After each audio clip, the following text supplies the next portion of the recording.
ಇವತ್ತಿನ ವಿಡಿಯೋದಲ್ಲಿ ನಾನು ಸಿಹಿ ಕಡುಬು ಖಾರ ಕಡುಬು ಯಾವ ರೀತಿ ಮಾಡಬೇಕು, ಅದರಲ್ಲೂ ಗೌರಿ ಗಣೇಶ ಹಬ್ಬದಲ್ಲಿ ನಾವು ಗಣಪತಿಗೆ ನೈವೇದ್ಯವಾಗಿ ಇಡುವಂತಹ ಸಿಹಿ ಕಡುಬು ಖಾರ ಕಡುಬು ಎರಡನ್ನೂ ಯಾವ ರೀತಿ ಮಾಡಬೇಕು ಅಂತ ಒಂದೇ ವಿಡಿಯೋದಲ್ಲಿ ಎರಡು ರೆಸಿಪಿನ ನಾನು ತೋರಿಸ್ತೀನಿ.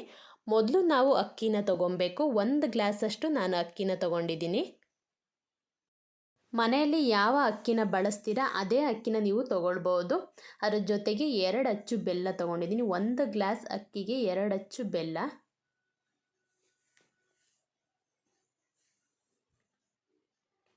3 ಇಂದ 4 ಏಲಕ್ಕಿ ತೊಗೊಂಡಿದ್ದೀನಿ.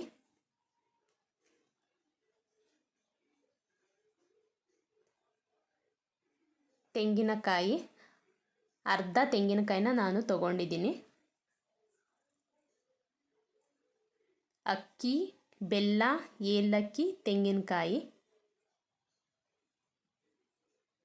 ಇದಿಷ್ಟು ಸಿಹಿ ಕಡುಬು ಮಾಡೋಕ್ಕೆ ಬೇಕಾಗಿರೋದು. ಕಾಯಿನ ಚಿಕ್ಕದಾಗಿ ಕಟ್ ಮಾಡಿ ಇಟ್ಕೊಬೇಕು. ಈಗ ಅಕ್ಕಿನ ಸ್ವಲ್ಪ ಬಿಸಿ ಮಾಡಬೇಕು. ನಾನಿಲ್ಲಿ ಸೋನಾ ಅಕ್ಕಿನ ತಗೊಂಡಿದ್ದೀನಿ. ಸ್ವಲ್ಪ ಬಿಸಿ ಮಾಡಬೇಕು. ಕಲರ್ ಸ್ವಲ್ಪ ಚೇಂಜ್ ಆದರೆ ಸಾಕು. ನೆನೆಸಿ ಕೂಡ ನಾವು ಸಿಹಿ ಕಡುಬನ್ನ ಮಾಡ್ಬೋದು. ಅಕ್ಕಿನ ನೈಟ್ ನೆನೆಸಿ ಬೆಳಗ್ಗೆ ರುಬ್ಬಿ ಕೂಡ ಸಿಹಿ ಕಡುಬನ್ನ ಮಾಡ್ಕೊಳ್ಬೋದು. ನಾನಿಲ್ಲಿ ರವೆ ಮಾಡಿಕೊಂಡು ಮಾಡೋಣ ಅಂತ ಇವತ್ತು ಮಾಡ್ತಾ ಇದ್ದೀನಿ. ಅಕ್ಕಿನ ಬಿಸಿ ಮಾಡಿ ನಾವು ರವೆ ಮಾಡಿ ಕಡುಬನ್ನ ಮಾಡೋದ್ರಿಂದ ತುಂಬ ಉದುದ್ರಾಗಿ ಬರುತ್ತೆ ಕಡುಬು. ತುಂಬ ಚೆನ್ನಾಗಿ ಬರುತ್ತೆ, ಅಂಟಾಗಲ್ಲ ಕಡುಬು.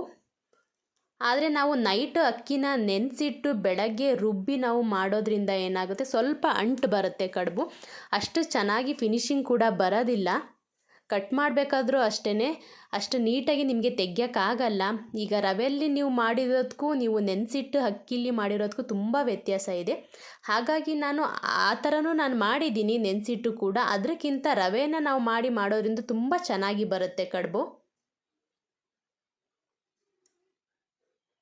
ಅಕ್ಕಿನ ಮಾತ್ರ ತಗೊಂಡು ನಾನು ರವೆನ ಮಾಡ್ಕೊಳ್ತಾ ಇದ್ದೀನಿ. ಬೆಲ್ಲ ಹಾಕ್ತಿಲ್ಲ, ಕಾಯಿ ಹಾಕ್ತಿಲ್ಲ, ಏಲಕ್ಕಿ ಹಾಕ್ತಿಲ್ಲ. ಪ್ಲೈನಾಗಿ ಅಕ್ಕಿನ ನಾನು ರವೆ ಮಾಡ್ಕೊಳ್ತಾ ಇದ್ದೀನಿ. ತುಂಬ ದಪ್ಪ ರವೆನೂ ಬೇಡ, ತುಂಬ ಸಣ್ಣ ರವೆನೂ ಬೇಡ, ಮೀಡಿಯಮ್ ಆಗಿ ನೀವು ರವೆ ಮಾಡಿಕೊಂಡ್ರೆ ಸಾಕು. ಈಗ ಕಡುಬು ಮಾಡ್ಬೇಕಾದ್ರೆ ಯಾವ ರೀತಿ ನೀವು ರವೆನ ಮಾಡ್ಕೊಳ್ತೀರಾ ಅದೇ ರೀತಿ ರವೆನ ಮಾಡಿಟ್ಕೊಬೇಕು. ಸಪ್ರೇಟಾಗಿ ಮಾಡಿಟ್ಕೊಳ್ಬೇಕು. ನೀರನ್ನು ಹಾಕಬಾರ್ದು. ಅದನ್ನು ರವೆ ಮಾಡಬೇಕಾದ್ರೆ ನೀವು ನೀರನ್ನು ಬಳಸಬೇಡಿ. ಪ್ಲೈನಾಗಿ ನೀವು ಅಕ್ಕಿನ ಮಾತ್ರ ನೀವು ರವೆ ಮಾಡಿ ಎತ್ತಿಟ್ಕೊಳ್ಬೇಕು. ಅರ್ಧ ತೆಂಗಿನಕಾಯಿನ ನಾನಿಲ್ಲಿ ತೊಗೊಂಡಿದ್ದೀನಿ. ಅರ್ಧ ತೆಂಗಿನಕಾಯಿಗೆ 4 ಏಲಕ್ಕಿ ಹಾಕಿ ಪೌಡ್ರು ಮಾಡಿ ಇಟ್ಕೊಬೇಕು. ಪೇಸ್ಟ್ ಮಾಡಿ ಇಟ್ಕೊಬೇಡಿ, ಸ್ವಲ್ಪ ತರಿಯಾಗಿ ಇರಲಿ. ಅರ್ಧ ಭಾಗ ತೆಂಗಿನಕಾಯಿಗೆ 4 ಏಲಕ್ಕಿ ಹಾಕಿ ಇಟ್ಕೊಂಡಿರೋದು. ಈಗ ಅಕ್ಕಿನ ನಾವು ಹುರಿದು ರವೆನ ಮಾಡಿಟ್ಕೊಂಡಿದ್ದೀವಲ್ಲ, ಅದಕ್ಕೆ ನಾವು ಇದನ್ನು ಮಿಕ್ಸ್ ಮಾಡಬೇಕು. ಅಕ್ಕಿಗೆ ಏಲಕ್ಕಿ ಮತ್ತು ಕಾಯಿಯ ಪೌಡ್ರನ್ನ ನಾವು ಹಾಕ್ತಾ ಇದ್ದೀನಿ ನಾನು. ಸ್ವಲ್ಪ ನೀರು ಹಾಕಿ ನೀವು ರುಬ್ಬೋದು. ಸ್ವಲ್ಪ ತರಿಯಾಗಿ ರುಬ್ಕೊಬೇಕಷ್ಟೇ. ನೀರು ಹಾಕಿ ರುಬ್ಕೊಳ್ಬೋದು ಕಾಯಿ ಮತ್ತು ಏಲಕ್ಕಿನ. ಈಗ ಬೆಲ್ಲನ ನಾನು ರುಬ್ಕೊಂಡಿದ್ದೀನಿ. ಈಗ ಒಟ್ಟಿಗೆ ನಾವು ರುಬ್ಕೊಳೋದಿಲ್ಲ, ಹಾಗಾಗಿ ನಾನು ಸಪ್ರೇಟಾಗಿ ನಾನು ರುಬ್ಬಿದ್ದೀನಿ. ಈಗ ಅಕ್ಕಿ, ಕಾಯಿ, ಏಲಕ್ಕಿ, ಈಗ ಬೆಲ್ಲನ ನಾವು ಮಿಕ್ಸ್ ಮಾಡೋಣ. ನೀರು ಹಾಕಿ ಈಗ 1 ಗ್ಲಾಸ್ ಅಕ್ಕಿ ತೊಗೊಂಡಿದ್ದೀನಿ ಅಂದರೆ 3/4 ಗ್ಲಾಸ್ ನೀರನ್ನ ನಾನು ಬಳಸಿದ್ದೀನಿ ಇಲ್ಲಿ. ಇಡ್ಲಿಗೆ ನಾವು ಯಾವ ರೀತಿ ಮಿಕ್ಸ್ ಮಾಡಿ ಇಟ್ಕೊಳ್ತೀವಿ ಅದೇ ರೀತಿ ಸಿಹಿ ಕಡುಬಿಗೂ ಕೂಡ ಮಿಕ್ಸ್ ಮಾಡಿ ಇಟ್ಕೊಳ್ಬೇಕು. 1 ಗ್ಲಾಸ್ ಅಕ್ಕಿಗೆ 1 ಗ್ಲಾಸ್ ನೀವು ನೀರನ್ನು ಬಳಸ್ಬೋದು. ಯಾಕೆಂದರೆ ರುಬ್ಬಬೇಕಾದ್ರೂ ಕೂಡ ಬೇಕಾಗುತ್ತೆ, ಇದನ್ನು ಮಿಕ್ಸ್ ಮಾಡಬೇಕಾದ್ರೂ ಕೂಡ ಬೇಕಾಗುತ್ತೆ. 1 ಗ್ಲಾಸ್ ಅಕ್ಕಿಗೆ 1 ಗ್ಲಾಸ್ ನೀರನ್ನು ನೀವು ಬಳಸಿ. ಅಕ್ಕಿ ಮೇಲೆ ಡಿಪೆಂಡ್ ಆಗುತ್ತೆ. ಕಡಿಮೆ ನೀರು ಬೇಕು ಅಂದರೆ ಕಡಿಮೆ ನೀರನ್ನು ಬಳಸ್ಬೋದು. 10 ನಿಮಿಷ ನೀವು ಎತ್ತಿಟ್ಕೊಳ್ಬೇಕು. ತಕ್ಷಣ ನೀವು ಮಾಡಬಾರ್ದು. 10 ರಿಂದ 15 ನಿಮಿಷ ನೀವು ಎತ್ತಿಟ್ಕೊಳ್ಬೇಕು. ನೆಕ್ಸ್ಟ್ ಈಗ ಖಾರ ಕಡುಬು ಯಾವ ರೀತಿ ಮಾಡಬೇಕು ಅಂತ ಈಗ ತಿಳಿಸ್ತೀನಿ. ಈಗ ಇಲ್ಲೂ ಅಷ್ಟೇ ನಾನು 1 ಗ್ಲಾಸ್ ಅಕ್ಕಿನ ತೊಗೊಂಡಿದ್ದೀನಿ. ತೆಂಗಿನಕಾಯಿ ನಾನು ಅರ್ಧ ತೊಗೊಂಡಿದ್ದೀನಿ ಇಲ್ಲಿ. ಅರ್ಧ ತೆಂಗಿನಕಾಯಿ, 1 ಗ್ಲಾಸ್ ಅಕ್ಕಿ. ತೆಂಗಿನಕಾಯಿನ ಕಟ್ ಮಾಡಿ ಇಟ್ಕೊಬೇಕು. ಅದ್ರ ಜೊತೆಗೆ ಕೊತ್ತಂಬರಿ ಸೊಪ್ಪು ನಾನು ತೊಗೊಂಡಿದ್ದೀನಿ. 1 ಕಟ್ಟನ್ನು ನಾನು ತೊಗೊಂಡಿದ್ದೀನಿ. 3 ಇಂದ 4 ಹಸಿರು ಮೆಣಸಿನ್ಕಾಯಿ. ಪುದೀನ ಕೂಡ ನೀವು ಹಾಕ್ಕೊಳ್ಬೋದು, ನಾನಿಲ್ಲಿ ಬಳಸ್ತಾ ಇಲ್ಲ. ಈಗ ಅಕ್ಕಿನ ಬಿಸಿ ಮಾಡಿಕೊಳ್ಬೇಕು. ಸಿಹಿ ಕಡುಬಲ್ಲಿ ಯಾವ ರೀತಿ ನಾವು ಅಕ್ಕಿನ ಬಿಸಿ ಮಾಡಿದ್ವಿ ಅದೇ ರೀತಿ ಕಲರ್ ಚೇಂಜ್ ಆಗಬೇಕು ಅಕ್ಕಿದು.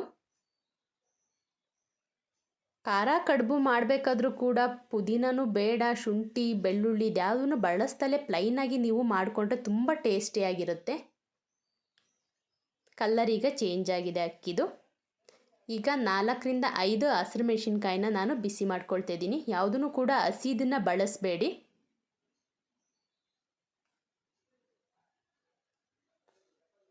ಹಸಿರು ಮೆಣಸಿನ್ಕಾಯಿನ ಕೂಡ ಬಿಸಿ ಮಾಡ್ತಾ ಇದ್ದೀನಿ. ಕೊತ್ತಂಬರಿ ಸೊಪ್ಪನ್ನು ಕೂಡ ನಾನು ಬಿಸಿ ಮಾಡ್ಕೊಳ್ತಾ ಇದ್ದೀನಿ.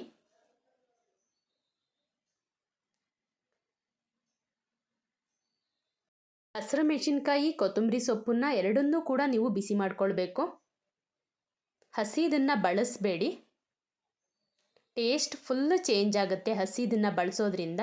ಹಾಗಾಗಿ ನಾನು ಇಲ್ಲಿ ಬಿಸಿ ಮಾಡ್ಕೊಳ್ತಿರೋದು. ಈಗ ಅಕ್ಕಿನ ಬಿಸಿ ಮಾಡಿ ಇಟ್ಕೊಂಡಿದ್ದೀವಿ. ಅರ್ಧ ತೆಂಗಿನಕಾಯಿ, 1 ಕಟ್ಟು ಕೊತ್ತಂಬರಿ ಸೊಪ್ಪು, 4 ರಿಂದ 5 ಹಸಿರು ಮೆಣಸಿನ್ಕಾಯಿನ ಬಳಸ್ತಾ ಇರೋದು ಖಾರ ಕಡುಬು ಮಾಡೋಕ್ಕೆ. ಅಕ್ಕಿನ ಈಗ ರವೆ ಮಾಡಿ ಎತ್ತಿಟ್ಕೊಳ್ಬೇಕು. ಅಕ್ಕಿ ಒಂದನ್ನೇ ನಾವು ಬಳಸಿ ರವೆನ ಮಾಡ್ಕೊಳ್ಬೇಕು. ಪ್ಲೈನಾಗಿ ನೀರನ್ನು ಹಾಕಿ ರವೆ ಮಾಡೋಂಗಿಲ್ಲ. ಹಾಗಾಗಿ ಅಕ್ಕಿನ ಮಾತ್ರ ರವೆ ಮಾಡಿ ಎತ್ತಿಟ್ಕೊಳ್ಬೇಕು. ಹಸಿರು ಮೆಣಸಿನ್ಕಾಯಿ, ತೆಂಗಿನಕಾಯಿ ಇದನ್ನು ರುಬ್ಕೊಳ್ಬೇಕು. ಒಟ್ಟಿಗೆ ರುಬ್ಕೊಳ್ಬೋದು. ಈಗ ಹಸಿರು ಮೆಣಸಿನ್ಕಾಯಿ, ತೆಂಗಿನಕಾಯಿ ಅರ್ಧ ತೊಗೊಂಡಿದ್ದೀನಿ. ಅದ್ರ ಜೊತೆಗೆ ಕೊತ್ತಂಬರಿ ಸೊಪ್ಪನ್ನು ಕೂಡ ಹಾಕ್ತಾ ಇದ್ದೀನಿ. 1 ಕಟ್ಟು ಕೊತ್ತಂಬರಿ ಸೊಪ್ಪನ್ನು ತೊಗೊಂಡಿರೋದು. ನೀರು ಹಾಕಿ ನೀವು ರುಬ್ಕೊಳ್ಬೇಕು. ಇದನ್ನು ಕೂಡ ತುಂಬ ನುಣ್ಣಗೆ ನೀವು ರುಬ್ಕೊಬೇಡಿ, ಪೇಸ್ಟ್ ಮಾಡಿ ಇಟ್ಕೊಬೇಡಿ. ಇದನ್ನು ನೀವು ತರಿಯಾಗಿಯೇ ಇದನ್ನು ಕೂಡ ರುಬ್ಕೊಳ್ಬೇಕು. ಚೆನ್ನಾಗಿ ರವೆ ಜೊತೆ ಇದು ಮಿಕ್ಸ್ ಆಗಬೇಕು. ಈಗ ನೋಡ್ಬೋದು, ಅಕ್ಕಿನ ನಾವು ರವೆ ಮಾಡಿ ಎತ್ತಿಟ್ಕೊಂಡಿದ್ದೀವಿ. ಕಾಯಿ, ಕೊತ್ತಂಬರಿ ಸೊಪ್ಪು, ಹಸಿರು ಮೆಣಸಿನ್ಕಾಯಿನ ಪೇಸ್ಟ್ ಮಾಡಿ ಎತ್ತಿಟ್ಕೊಂಡಿದ್ದೀವಿ. ಅದ್ರ ಜೊತೆಗೆ ಉಪ್ಪು ಬೇಕೇ ಬೇಕು. ಖಾರ ಕಡುಬು ಆಗಿರೋದ್ರಿಂದ ಉಪ್ಪನ್ನು ಬಳಸ್ತಾ ಇದ್ದೀವಿ. ಸಿಹಿ ಕಡುಬು ಮಾಡ್ಬೇಕಾದ್ರೆ ಯಾವ ರೀತಿ ಬೆಲ್ಲನ ನಾವು ಹಾಕ್ಕೊಳ್ತೀವಿ ಅದೇ ರೀತಿ ಖಾರ ಕಡುಬು ಮಾಡ್ಬೇಕಾದ್ರೆ ನಾವು ಇಲ್ಲಿ ಉಪ್ಪನ್ನು ಹಾಕಬೇಕು. ಚೆನ್ನಾಗಿ ಈಗ ಮಿಕ್ಸ್ ಮಾಡ್ಕೊಳ್ಳೋಣ. 1 ಗ್ಲಾಸ್ ಅಕ್ಕಿಗೆ 1 ಗ್ಲಾಸ್ ನೀರನ್ನು ಮಿಕ್ಸ್ ಮಾಡಬೇಕು. ರುಬ್ಕೊಳ್ಬೇಕಾದ್ರೂ 1 ಗ್ಲಾಸ್ ನೀರಲ್ಲೇ ನೀವು ರುಬ್ಕೊಳ್ಬೇಕು. ಮಿಕ್ಸಿಗೂ ಕೂಡ ಅದನ್ನೇ ಬಳಸಬೇಕು ಮಿಕ್ಸ್ ಮಾಡಬೇಕಾದ್ರೂ ಕೂಡ. ಇಡ್ಲಿಗೆ ಯಾವ ರೀತಿ ಮಿಕ್ಸ್ ಮಾಡ್ಕೊಳ್ತೀವಿ, ಯಾವ ರೀತಿ ಮಿಕ್ಸ್ ಮಾಡಿ ನಾವು ಎತ್ತಿಟ್ಕೊಳ್ತೀವಿ ಅದೇ ರೀತಿ ಇದಕ್ಕೂ ಕೂಡ ನಾವು ಮಾಡಿಟ್ಕೊಳ್ಬೇಕು. ಇದನ್ನು ಕೂಡ ನಾವು ರವೆನೇ ಮಾಡಿಟ್ಕೊಂಡಿರೋದ್ರಿಂದ ಹಾಗಾಗಿ ನಾವು ಇದನ್ನು ಚೆನ್ನಾಗಿ ಮಿಕ್ಸ್ ಮಾಡಿ ಎತ್ತಿಟ್ಕೊಳ್ಬೇಕು. 10 ರಿಂದ 15 ನಿಮಿಷ ನೀವು ರುಬ್ಬಿ ಅದನ್ನು ಮಿಕ್ಸ್ ಮಾಡಿ ಎತ್ತಿಟ್ಕೊಳ್ಬೇಕು. ಸಿಹಿ ಕಡುಬು, ಖಾರ ಕಡುಬನ್ನ ನಾನು ಒಟ್ಟಿಗೆ ಇಡ್ಲಿ ಪಾತ್ರೆಯಲ್ಲಿ ನಾನು ಬೇಯಿಸ್ತೀನಿ.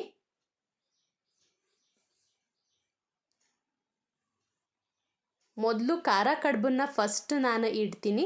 ನೆಕ್ಸ್ಟ್ ಸ್ಟೆಪ್ಪಿಗೆ ನಾನು ಸಿಹಿ ಕಡುಬನ್ನ ಇಡ್ತೀನಿ. ಈಗ ಅದ್ರ ಸಿಹಿ ಕಡುಬಿನ ನೀರು ಖಾರ ಕಡುಬಿಗೆ ಬಿದ್ದರೆ ಏನೂ ಆಗಲ್ಲ. ಅದೇ ಖಾರ ಕಡುಬಿನ ನೀರು ಸಿಹಿ ಕಡುಬಿನ ಮೇಲೆ ಬಿದ್ದರೆ ಸ್ವಲ್ಪ ಟೇಸ್ಟ್ ಚೇಂಜ್ ಆಗುತ್ತೆ. ಹಾಗಾಗಿ ಫಸ್ಟ್ ಖಾರ ಕಡುಬನ್ನ ಕೆಳಗೆ ಇಟ್ಟು ಸಿಹಿ ಕಡುಬನ್ನ ಮೇಲೆ ಇಟ್ಟಿದ್ದೀನಿ. ಈಗ ಕಡುಬಿನ ಪಾತ್ರೆಯಲ್ಲಿ ಈಗ ಅದನ್ನು ಬೇಯಿಸ್ಕೊಳ್ಬೇಕು. 20 ರಿಂದ 30 ನಿಮಿಷ ಬೇಯಿಸಬೇಕು. ಅಕ್ಕಿನ ನಾವು ರವೆ ಮಾಡಿ ಬೇಯಿಸೋದ್ರಿಂದ 20 ರಿಂದ 30 ನಿಮಿಷ ಬೇಕು. ನೋಡ್ಬೋದು ಈಗ ನೀವು ಸಿಹಿ ಕಡುಬು, ಖಾರ ಕಡುಬು ಈಗ ರೆಡಿಯಾಗಿದೆ. 20 ರಿಂದ 30 ನಿಮಿಷ ನಾನು ಅದನ್ನು ಚೆನ್ನಾಗಿ ಬೇಯಿಸಿರೋದು. ಈಗ ರೆಡಿಯಾಗಿದೆ ಕಡುಬು. ಈಗ ಎತ್ತಿಟ್ಕೊಳ್ಬೇಕು. ತಕ್ಷಣ ನೀವು ಅದನ್ನು ಕಟ್ ಮಾಡಬಾರ್ದು. ನೀವು ಎತ್ತಿಟ್ಟು ನೀವು ಅದು ಸ್ವಲ್ಪ ಬೆಚ್ಚಗೆ ಆದಮೇಲೆ ನೀವು ಕಟ್ ಮಾಡಿ ಅದನ್ನು ತೆಗಿಬೇಕು.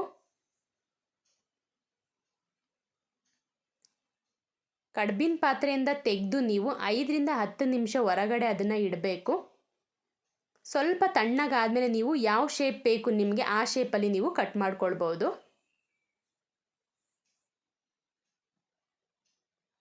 ಒಂದೇ ಟೈಮಲ್ಲಿ ನಾನು 2 ರೀತಿಯ ಕಡುಬುಗಳನ್ನು ನಾನು ಕಡುಬಿನ ಪಾತ್ರೆಯಲ್ಲಿ ನಾನು ಬೇಯಿಸಿ ಎತ್ತಿಟ್ಕೊಂಡಿದ್ದೀನಿ. ತುಂಬ ಸುಲಭವಾಗಿ ಮಾಡ್ಕೊಳ್ಬೋದು. ಅಕ್ಕಿನ ನಾವು ಬಿಸಿ ಮಾಡಿ ಮಾಡ್ಕೊಳ್ಳೋದ್ರಿಂದ ತುಂಬ ಈಸಿಯಾಗಿ ನಮಗೆ ಕಡುಬು ರೆಡಿ ಆಗುತ್ತೆ. ಸ್ವಲ್ಪ ಬಿಸಿ ಕಡಿಮೆ ಆದಮೇಲೆ ನೀವು ಕಟ್ ಮಾಡ್ಕೊಳ್ಬೇಕು. ನೋಡ್ಬೋದು ಈಗ ವಿಡಿಯೋದಲ್ಲಿ ನೀವು.